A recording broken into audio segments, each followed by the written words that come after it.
The winter had overstayed its welcome. Each morning, Lieme woke to the brittle sound of wind scraping against the cracked window panes of her hut. The air was thin, the hearth long cold, and the rice jar nearly empty. She tied her sleeves with a frayed cord and stepped outside, her breath rising like smoke from a fading fire. Beyond her door, the world barely noticed her anymore. The village sat on the edge of forgotten hills, where officials never came and merchants passed by without stopping. Her husband, Jinhai, had gone to war 3 years ago and never returned. No body, no scroll, only silence. The villagers had stopped asking long ago. Now, Lieme lived alone in a small house made of patched wood and stubborn memory. She washed laundry for temple boys and sewed loose hems for merchants' wives who never looked her in the eye. Sometimes they paid her in coins, more often in leftover broth or rice gone stiff with age. She never complained. There was no one to complain to. That evening, as the sky began to bruise into lavender, Lieme stirred a thin porridge over a dwindling fire. The pot hissed faintly, the scent barely more than warm water and grain. She poured half into a cracked bowl and carried it to the table. Then she heard it, a sound just outside the door. It wasn't the wind this time. It was slower, heavier, like the shuffle of someone dragging a limp leg through the dirt. She froze. Robbers didn't come to her door. There was nothing to steal. Still, she stepped carefully toward the window and peeked through the lattice. A man stood beneath the faded lantern, barely more than a shadow. His robe was torn, soaked from shoulder to hem. His hands hung at his sides, shaking slightly, and across the lower half of his face, tied in rough cloth, was a dark mask, the kind beggars sometimes wore to cover burns or shame. He didn't knock. He didn't speak. He just stood there, like he was waiting to be turned away. Lieme's heart pounded. Her hand reached for the wooden spoon as if it were a weapon. But then, she saw his eyes. They weren't wild or pleading. They weren't angry. They were empty. The kind of emptiness that had seen too many winters, too many locked doors. And something inside her, something still fragile and foolish, couldn't let that emptiness pass by. She opened the door. The cold rushed in like a wave, slicing through the heat she'd gathered. The man didn't look at her. He kept his head low. She glanced at the pot on the table, then back at him. "It's not much," she said softly, "but it's warm." She stepped aside. He hesitated. Then, with slow, limping steps, he entered. He didn't ask questions, didn't thank her. He just sat on the floor near the fire, knees drawn close, hands resting on his lap like someone used to waiting. Lieme placed the bowl in front of him. He didn't look up, not even when the steam touched his mask, not even when the wooden spoon clinked against the edge of the bowl. She turned away, unsure whether to sit or hide. Minutes passed. Then she heard it, the soft scrape of a spoon being lifted, the quiet sip, the clumsy second scoop. Not rushed, not greedy, just a hungry. She sat across the room, her own bowl cooling in her hands. She watched him eat in silence. He kept his head low, always turned slightly away, never letting the fire touch his face. But his hands, though rough and scarred, held the spoon gently, almost with reverence. When the bowl was empty, he set it down with care, not as a beggar might, but as someone who still remembered dignity. Lieme didn't speak, neither did he. For a while, they just sat in the warm hush of a tiny fire fighting back a ruthless winter. Then, just before she rose to collect the bowl, he did something unexpected. He reached into his sleeve and pulled out a small object, a piece of cloth, folded tightly, like it had been kept close for too long. He placed it on the floor between them, a silver coin. She blinked. She hadn't asked for payment, hadn't expected anything. He pushed it toward her with one finger, then slowly stood. His limbs moved with effort, as though pain followed him with every step. He bowed his head once, deep, deliberate, and turned to leave. Lieme opened her mouth, unsure what to say. But the door had already opened, and the stranger was gone, swallowed by the dusk. The coin remained, smooth, heavy, engraved with a mark she didn't recognize. She picked it up carefully, running her thumb across the cold surface. Not peasant money, not merchant coin, something else. She stared at the door long after he disappeared, and for the first time in months, she didn't feel quite so invisible. The next morning, the frost came early. Lieme stepped outside with a small broom, brushing away the thin sheet of ice that formed along the wooden threshold. The mountains in the distance looked like broken porcelain under the pale sky, and her breath lingered longer than usual in the cold air. She had dreamed of him, not clearly, just shadows in her doorway, a bowl resting on the floor, a bowed head wrapped in cloth, and the coin. She still held it in her palm when she woke. Now, in the weak light of dawn, she looked toward the dirt path that led past her house. Empty, just as it had been for years. She told herself it had been a one-time kindness, a shared moment between two forgotten people, the kind of thing that disappears like mist when the sun rises. But when she returned inside with a bucket of water, she froze. The bowl she had given him the night before had been washed. It sat upside down on the small table, clean, dry, placed with the same quiet care she remembered from the way he moved. She hadn't touched it, and she hadn't heard him return. A chill, colder than the wind, crept down her spine. He had come back. She looked around the room, nothing out of place. No sign of theft, no damage. Just a washed bowl and the feeling that something invisible had passed through her life without asking. She moved slowly for the rest of the day, tended to her chores with care, sewed 2 tunics for the temple boys, walked to the stream and back with her basket of wet linens, glancing over her shoulder more times than she cared to admit. By nightfall, the silence felt heavier than usual. She lit the lantern above her door, an old habit meant to keep away fox spirits, though it mostly kept away sleep.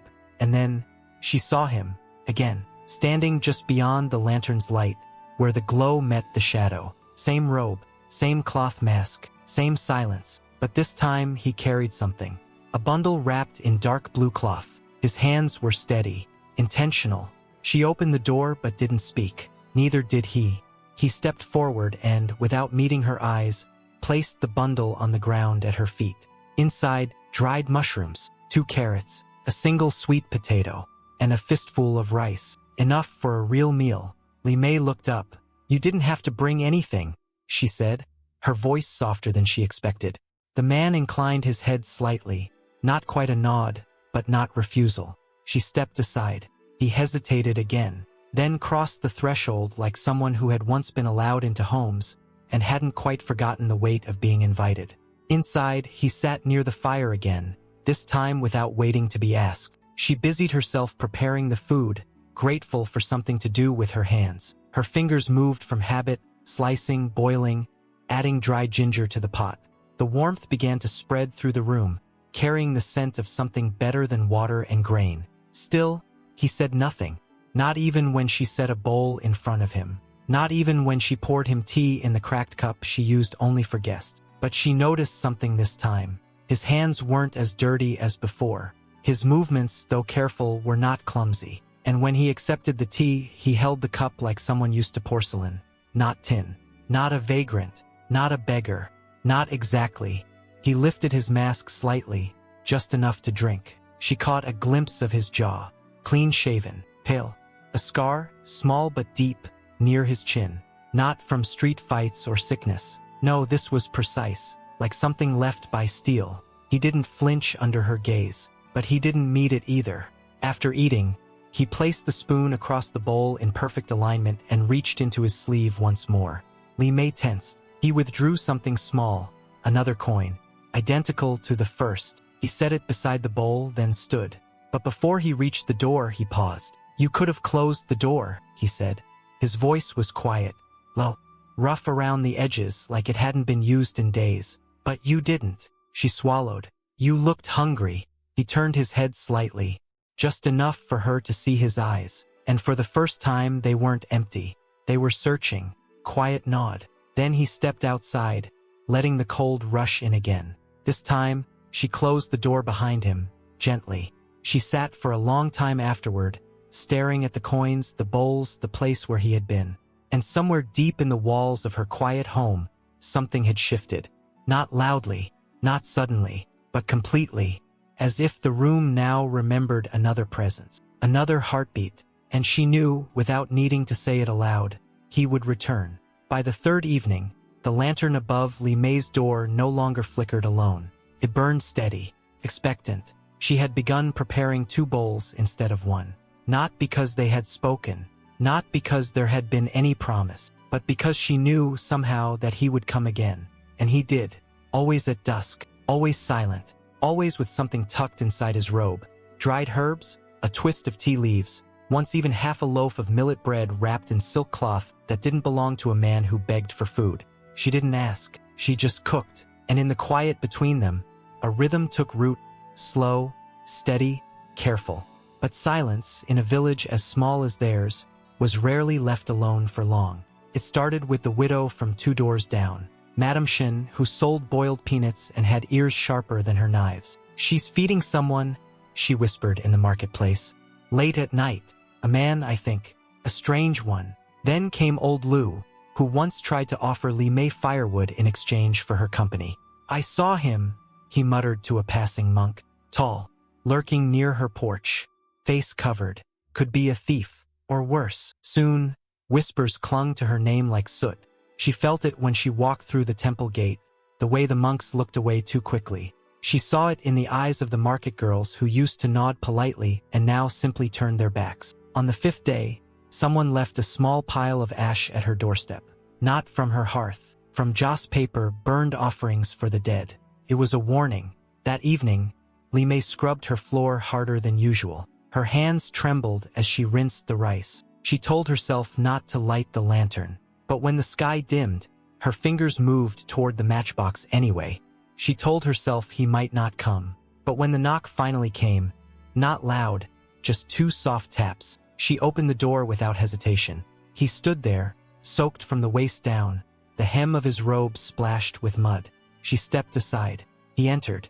Neither of them spoke for a long time. The fire crackled. Steam rose from the pot. The air between them felt thicker now, heavier, like it carried the weight of all the unseen things circling the village. Finally, as she placed his bowl down, she broke the silence. "They're talking." He looked up. "About me. About you." He didn't answer. "They think you're a criminal," she continued. "Or a ghost. Or someone hiding from something dangerous." Still, he said nothing. She sat across from him, gripping the edge of the table. "Are they wrong?" At last he spoke, the mask muffling the edge of his voice. "I've never hurt anyone in this village." "That's not what I asked." A pause. Then carefully he set down the spoon. "No," he said. "They're not wrong." She swallowed hard. He looked into the fire. The shadows danced across the lower half of his face, highlighting the sharp line of his jaw beneath the mask. "I've been hunted before," he said. "It's not a mistake they'd make twice." Lieme felt the heat drain from her chest. "Then why are you here?" He turned to her slowly. "Because I was hungry." Silence again. But this time it wasn't heavy. It was honest. She looked down at her lap. "They'll come looking for you," she whispered. "And when they do, they won't ask who gave you soup. They'll punish whoever did." He studied her. "I can go. You could have gone the first night." His voice was low. "I wanted to." She looked up. "But you didn't." He shook his head once, slowly. "No, they sat like that for what felt like hours." The fire faded into soft embers. When he stood to leave, she rose too. At the door, he paused. "You should stop helping me," he said quietly. "It won't end well." She reached into the folds of her sleeve and held out something, the coin he'd left the night before. He looked at it, then at her. "I don't want your money," she said. "I want to know if you're still hungry." A long breath escaped him. Not a sigh, not relief, just something released. Then he closed her fingers gently around the coin. And for the first time, he said her name. "Thank you, Lieme." She didn't remember ever telling him. But somehow it didn't feel strange. Only inevitable. He stepped into the night. And she, once again, closed the door behind him. But now she understood. She wasn't feeding a stranger anymore. She was choosing to stand beside someone the world had already cast out.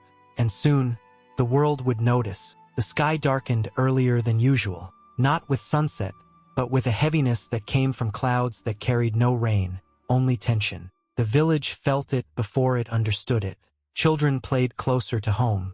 Shopkeepers watched the roads more than their wares. Even the dogs stopped barking at strangers and simply watched them pass, tails low, ears forward. Something was coming. Lieme felt it too. For days now, she had moved like someone being followed, not by footsteps, but by a question she wasn't ready to answer. Every glance from a neighbor felt heavier. Every knock on her door sounded like an accusation. Still, he kept coming. Not every night, but often enough that his absence stung more than his presence soothed. And when he did come, he stayed longer. Sometimes he helped her chop herbs. Sometimes he swept the hearth in silence. Once, she caught him placing her shoes by the fire before she came inside, so they'd be warm when she slipped them on. They never spoke of names, or pasts, or consequences, but they didn't need to. There was a kind of intimacy in silence, the kind that only grew when two people had learned not to trust the world, but still chose to trust each other. On the 6th night since the whispers began, Lieme awoke before dawn. Something was wrong. The room felt colder, even though the fire still burned low. She sat up slowly, and then she saw it. The door was open, just a crack, enough to let in the wind, enough to say he was gone. She rose quickly, wrapping her shawl tight, and stepped outside. The ground was damp with fog. The sky above looked gray and bruised. She called out once. No answer. By sunrise, she had searched the edge of the forest, the bend in the river, and the footpath behind the old shrine. Nothing. No footprints. No sign of struggle. No torn cloth or trail. Only absence. She returned home, hands trembling, and found something waiting on the table. A piece of parchment, folded once. No seal. No name. She unfolded it slowly, heart pounding. 5 words, written in charcoal with hurried strokes. Forgive me. I had to go. Her knees gave way. She sat in silence, staring at the message. Not because she didn't understand, but because she did. He hadn't run out of fear. He had disappeared to protect her from what she didn't yet know. But it would come. That night, no one came to her door. No masked man. No offerings. No warmth. Only wind. Only quiet. And the lantern burning alone. The next morning, the soldiers arrived. Not in silence, but in order.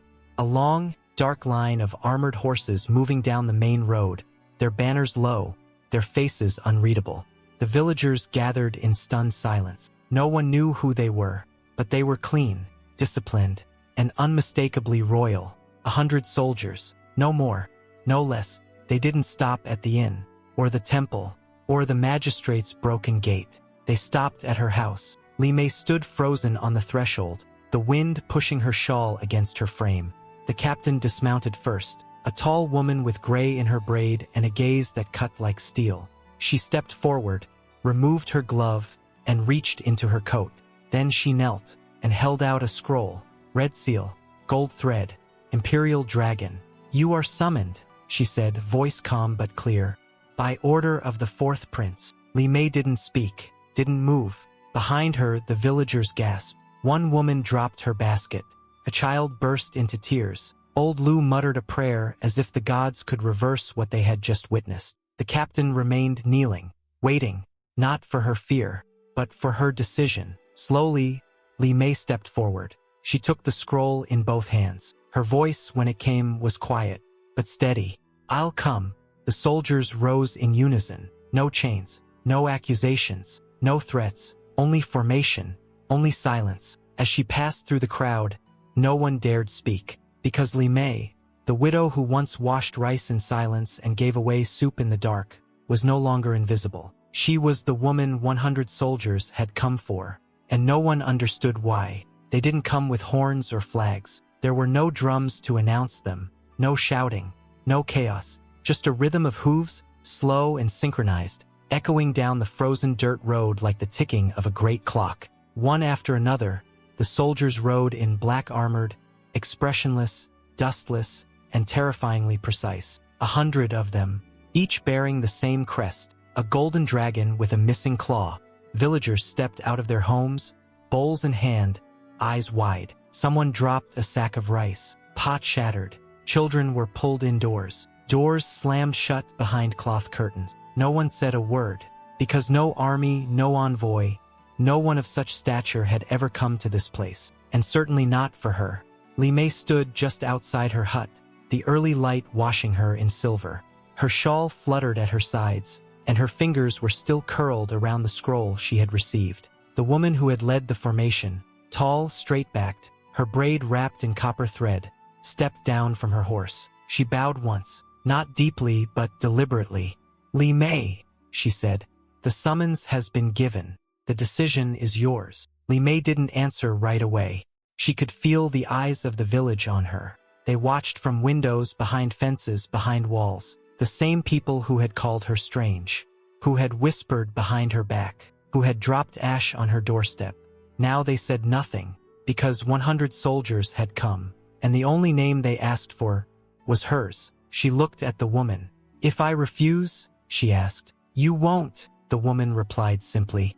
There was no threat in her voice, only truth. Lieme exhaled slowly, then turned and stepped inside. She packed nothing. She touched the edge of her table just once, the place where the stranger had sat so many nights, where the bowl rested, where the fire once danced between them. The message still lay on the corner. "Forgive me. I had to go." She folded it carefully and slipped it into her sleeve. Then she stepped out again, chin high. "I'm ready." The woman nodded. A soldier brought a horse, white and quiet, and held the reins gently while Lieme mounted. She hadn't ridden since her husband died, but her legs didn't tremble. Not now. The line of soldiers parted for her, and together they turned toward the hills. Not one of them looked back, but the villagers did. They stood in silence as she passed. No one bowed. No one dared speak, but they all understood the same thing. She wasn't being arrested. She wasn't being punished. She was being claimed, and no one knew what that meant. Not yet. Not until she was gone, and the sound of hooves faded into the morning fog. Only then did the whispers return. Some said she had bewitched a noble. Others claimed she had hidden a fugitive prince. A few murmured the word chosen, but no one dared say it too loudly, because the truth was more dangerous than gossip, and more frightening than silence. The journey took a full day and half the night. They rode in silence, through narrow mountain passes and empty valleys, beneath trees that whispered secrets only the wind could hear. No one spoke to her. No one explained, but they treated her with quiet reverence, as if she were not a prisoner, but someone too important to touch. By the time the gates appeared, tall, red, and rimmed in gold, Lieme's hands were numb from holding the reins. A vast compound stretched beyond the walls. Not quite a palace, not quite a military post. It was something in between, beautiful but cold, dignified but hidden, as if it had been built to house power that wanted to be forgotten. The soldiers dismounted as one. She was helped from her horse, not by force, but by invitation. The captain led her past the gate, through corridors lit by lanterns made of white jade. The floors were swept, the walls silent, no servants in sight, no noise but the faint sound of water trickling through some unseen channel. They stopped before a pair of wooden doors, old, but carved with the mark she now recognized, the dragon with one missing claw. The captain turned to her. "He is waiting." Then she opened the door. Lieme stepped inside, and everything changed. The room was quiet, warm. The floor was covered in woven silk mats. A fire burned low in a brass bowl, and near the far window, facing away from her, stood the man she had fed. Taller now, his robe clean, his back straight. The mask was gone. She stopped breathing. He turned slowly, and there he was, not ragged, not broken, but scarred. A long, pale mark curved along his left cheek and disappeared into his jawline, the memory of a blade that had come far too close. But it was his eyes that stole her voice, the same eyes that had once watched her from the shadows, that had said nothing, but listened to everything. Now they looked at her without hiding. "I didn't know how to say goodbye," he said. Lieme's throat closed. "You could have stayed." "I couldn't," he said. "Not without putting you in danger." She looked at the fire, at the silk, at the room built for someone who didn't belong in a hut or behind a mask. "Who are you?" she asked. He stepped forward, slowly, carefully, as if afraid one wrong move would make her vanish.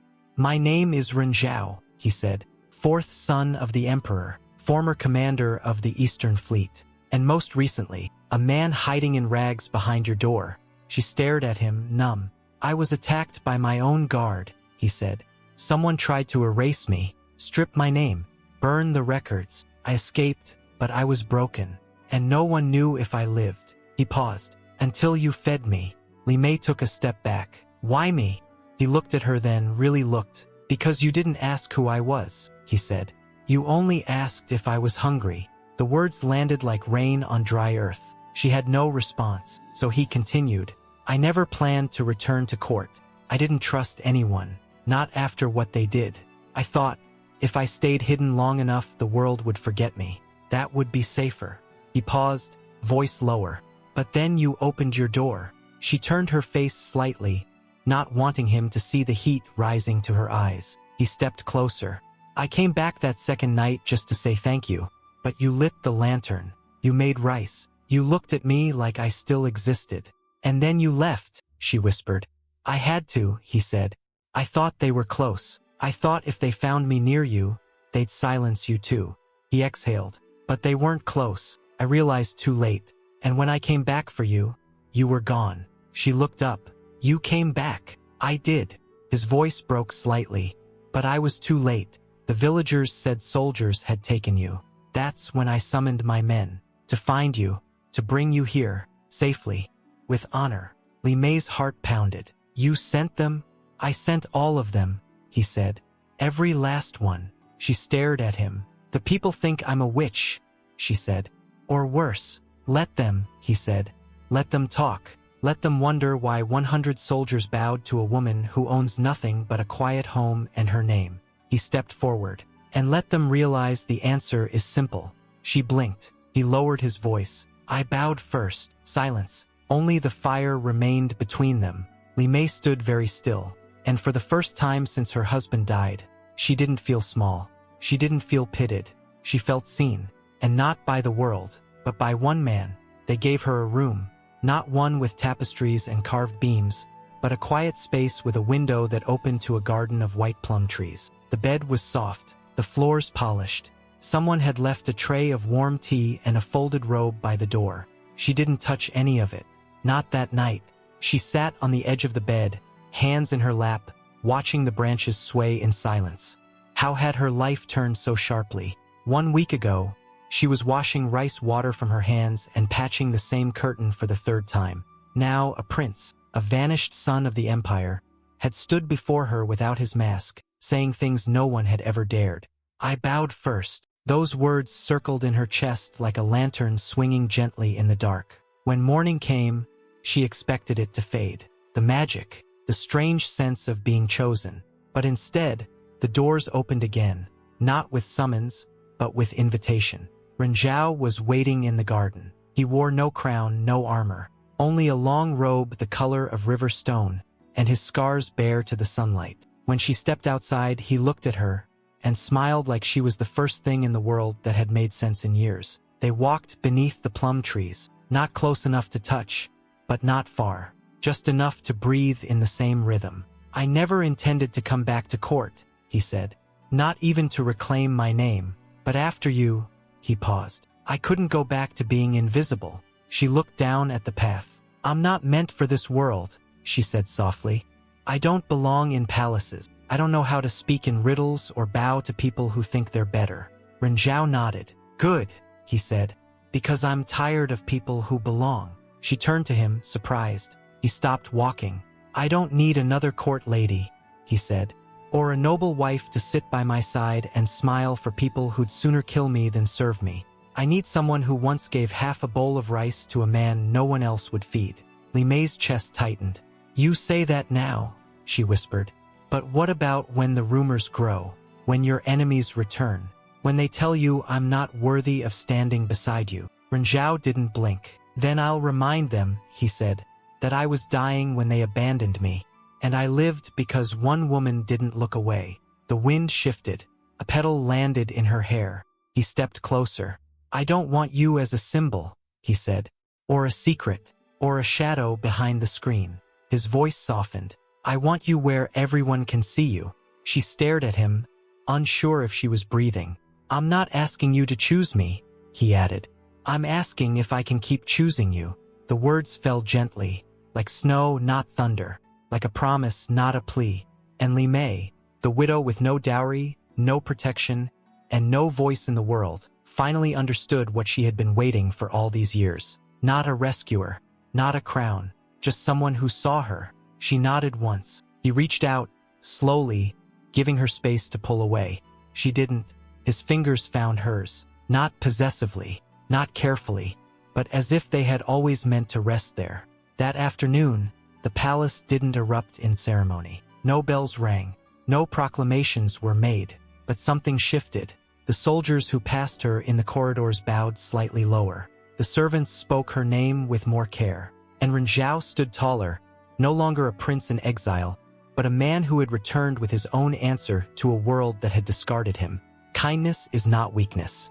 Love is not silence. And no crown is worth more than the hand that once held out a spoon without asking who he was. They never had a public wedding. There was no banquet, no fanfare, just 2 cups of tea poured by lantern light, and a silk ribbon tied around her wrist, blue, embroidered with the mark of a dragon missing 1 claw. And when people asked who she was, Ren Zhao never used titles. He simply said, "She is the one who opened her door." And that was enough. Before you go, please hit subscribe. It means more than you know. It tells us this story touched you, and it helps us keep sharing moments like this with others who need them. If something in this story stayed with you, leave a comment. We read every single one, and we'd love to reply with your name as a thank you. Your support keeps these stories alive. So go ahead, click subscribe. We'll be right here, waiting for you in the next one.